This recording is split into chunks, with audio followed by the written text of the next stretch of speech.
Dans la nuit du 3 au 4 mars 1930, la ville de Moissac subit un sinistre sans pareil. Cité Uval, Moissac fut la ville la plus touchée par l'inondation qui dévasta tout le sud-ouest. Un événement que l'on qualifia d'inondation du siècle. En 5 minutes, des vagues d'1 mètre de haut déferlent après que le Tarn ait rompu la digue de la palissade, envahissant le canal et engloutissant les quartiers Saint-Benoît, Sainte-Blanche et Poumelle. La lumière luit à peine sur le tympan de l'église Saint-Pierre. Le spectacle est saisissant. On peut imaginer le chaos qui sévissait à Moissac. Le Tarn en crue, qui a charrié des tonnes de boue, d'arbres et d'animaux morts, n'a laissé derrière lui qu'un amas de ruines et de désolation.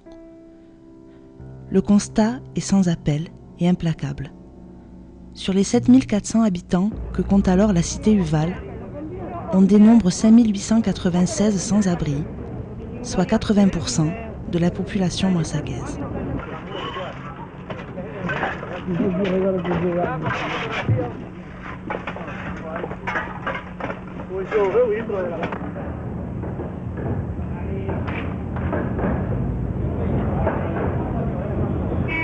Allez!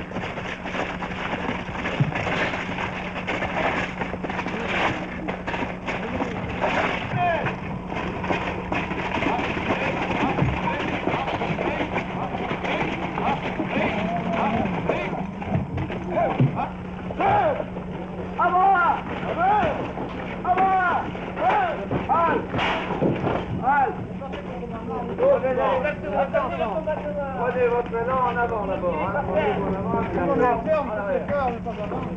À moi! À moi! À moi!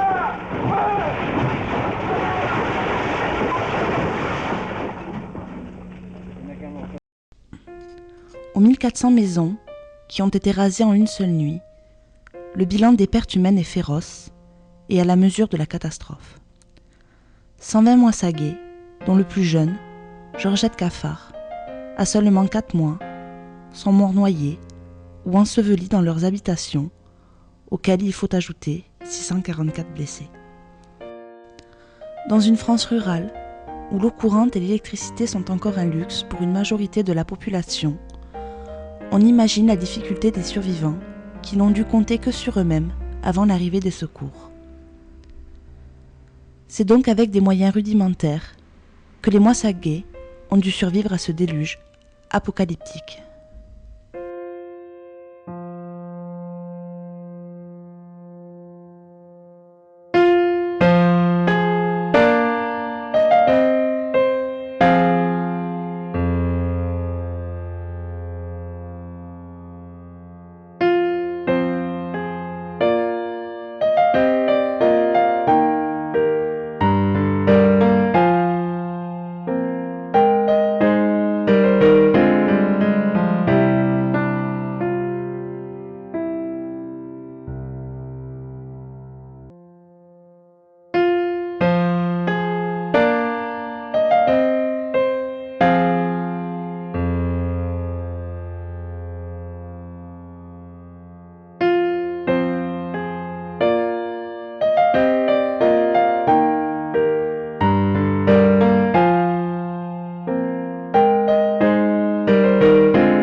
On comprend dès lors les termes employés par les anciens.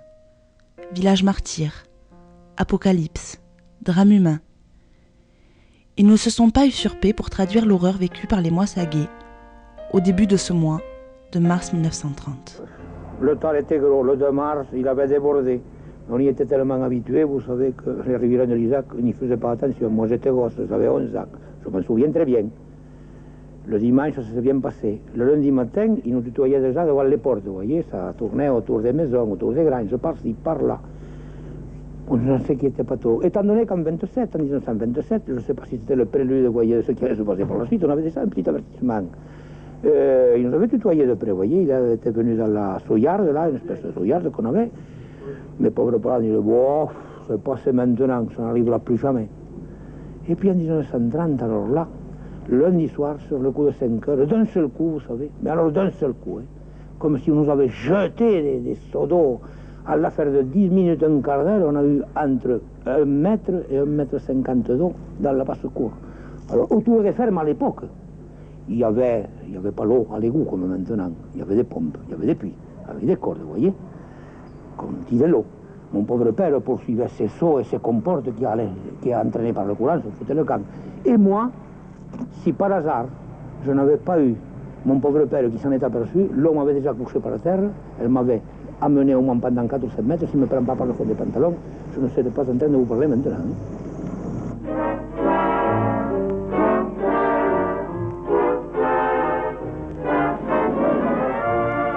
Et l'Isaac a été adopté par la population du Bas-Rhin, c'est pour ça que nous avons ici la maison d'Alsace qui a été reconstruite.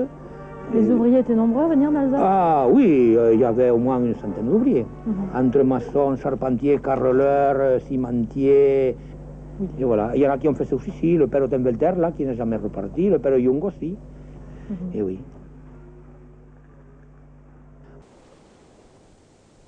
Ici, l'eau a été retenue par un pont qui était tubulaire et qui a fait barrage. L'eau a suivi tout le long de la voie du chemin de fer jusqu'à Sainte-Blanche. À ce moment-là, elle s'est déversée dans les hauts quartiers de Moissac, à Sainte-Blanche, boulevard Pierre-Delbrel, boulevard Alsace-Lorraine. Elle a atteint le canal qu'elle a traversé. Elle s'est dégagée en partie dans le canal et d'autre part dans la rue La Graisse-Fossate, dans la rue du Pont, et puis a rejoint le lit normal du Tarn. Comment vous êtes-vous tiré de cette affaire? Eh bien, je suis arrivé en courant. J'ai été arrêté, je me trouvais au pont Saint-Jacques quand on m'a averti que l'eau arrivait par Sainte-Blanche et qu'elle menaçait de rentrer chez moi. Alors j'ai galopé jusqu'ici. Quand je suis arrivé ici, l'eau était déjà à 50 cm au-dessus des marches de l'entrée. Je me suis précipité et j'ai trouvé toute la famille qui était déjà réunie au premier étage. J'ai rejoint la famille. Alors là, nous nous sommes sentis perdus. Et parce que tout un côté de la maison s'est effondré. Alors nous sommes passés de l'autre côté qui donnait sur un jardin, puis nous avons fait un trou dans un placard qui donnait sur un atelier d'emballage. Cet atelier d'emballage donnait sur un hangar récemment construit qui est métallique. Alors là on s'est dit le hangar métallique ne va pas s'effondrer, on va au hangar métallique. Seulement il a fallu se suspendre aux poutrelles parce que le faux plafond du hangar métallique ne tenait pas. Et alors nous avons fait un trou dans la toiture et ceux qui ont pu se sont installés sur la toiture, les autres sont restés accrochés aux poutrelles. Voilà. Et le lendemain matin, on est venu nous chercher. On chiffrait à 200 morts sur l'ensemble de Moissac, mais sur le quartier, on peut bien chiffrer une quinzaine de morts. Une quinzaine de morts. Certains, je ne me souviens pas des noms. Je les vois, mais je ne me souviens pas de noms. Il y avait, comment il s'appelait, l'huissier Lafont, avec ses 2 filles. Je crois qu'ils se sont tous noyés. Il y en a une qui restait suspendue au fil de l'électricité, jusqu'au moment où tout a craqué et que la pauvre fille s'est trouvée engloutie par les eaux. On vient de recevoir la dépêche. Qu'est-ce qu'il y a en première page? Naturellement, les inondations, comme depuis 8 jours. On commence à peine à se rendre compte de l'ampleur des dégâts. Et le président de la République et le président du Conseil sont allés eux-mêmes sur le terrain, justement, évaluer les besoins et réconforter les populations. Ce qui est exceptionnel en ce mois de mars 1930, c'est que l'ensemble des médias se sont coalisés, se sont unis pour offrir aux Français l'approche la plus nette, la plus diverse possible de la situation. Il suffit d'ouvrir la dépêche pour s'en rendre compte. Non seulement les journaux couvrent l'événement, mais encore les informations filmées. Grande nouveauté, ici, en première partie de cette page des spectacles de Toulouse, on s'aperçoit que, au Gaumont Palace, eh bien, les inondations tiennent la première place, comme elles le font aussi chez Paramount les transits d'inondations du sud-ouest.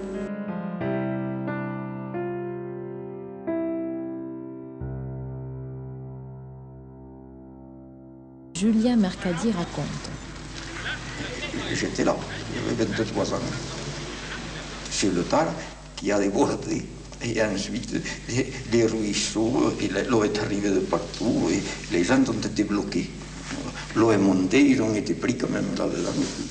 Ils se sont débrouillés avec des moyens importants sur des murs, sur des choses comme l'église ou au temple. Et ils ont attendu là 3 jours qu'on vienne leur porter secours. Il y a eu beaucoup de dégâts matériels? Tout. Sauf de toute la maison, tout le reste est tombé. Il ne restait rien. Comment ça s'est passé quand il a fallu reconstruire? Quand il a fallu reconstruire, alors on a eu l'appui quand même, l'armée a commencé à venir. C'était des choses, des Sénégalais qui se trouvaient à Montauban. On les amenait ici avec des chariots et d'un côté d'autre. Ils amenaient les briques dans des carrières. Et puis ensuite, on a eu l'aide du service mondial et en même temps les dons qui étaient venus de la Hollande.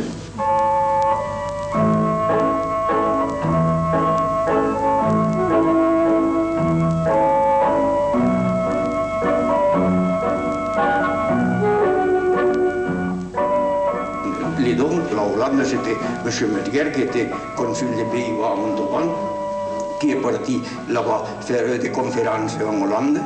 Et alors à ce moment-là, il a trouvé chez des banquiers en Portugal, il a recueilli 1 300 000 francs, je me rappelle. Seulement, ils ont exigé d'amener leur matériel, de le faire exactement dans le style du pays. Là-bas, alors ils ont amené les briques par barque et les tuiles des toits. Et comment les gens d'Albefeuille ont réagi face à ce bâtiment? Les gens d'Albefeuille, dans l'ensemble, ont bien réagi, parce que, qu'est-ce que vous voulez, on avait des vieilles cahutes en terre et on a vu après des maisons correctes. Il n'y avait pas le confort d'aujourd'hui, mais enfin, malgré tout, à côté de ce qu'on avait primitivement, il y avait un gros avantage. Même là, il n'y avait pas de comparaison. Si la Hollande a porté secours à Albefeuille-la-Garde, à Montauban, c'est le gouvernement yougoslave qui a pris en charge entièrement la reconstruction de cette école Alexandre Ier.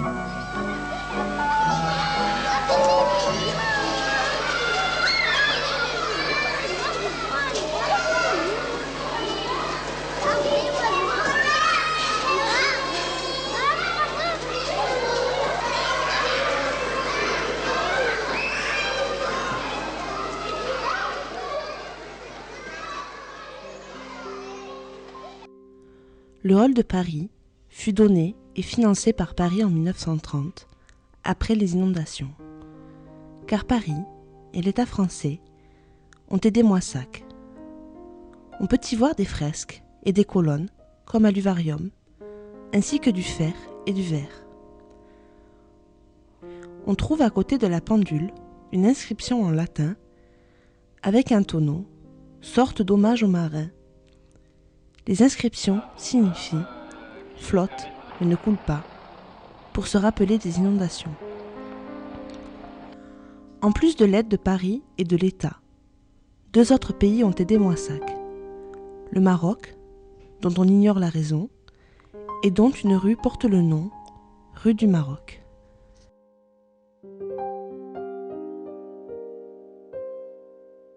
Avec terreur, on lit dans les journaux les effets lamentables d'une catastrophe des plus épouvantables provoquée par les eaux. En pleine nuit, spectacle plein d'horreur, des villes et des villages sont engloutis dans un élan sauvage par des flots en fureur. Combien fuyant dans la nuit, leur logis détruit, les yeux pleins de larmes, auront connu les alarmes et tous les tourments d'un pareil moment. Combien malgré leurs efforts, vaincus par le sort et les flots féroces, dans l'eau trouvèrent une mort bien atroce.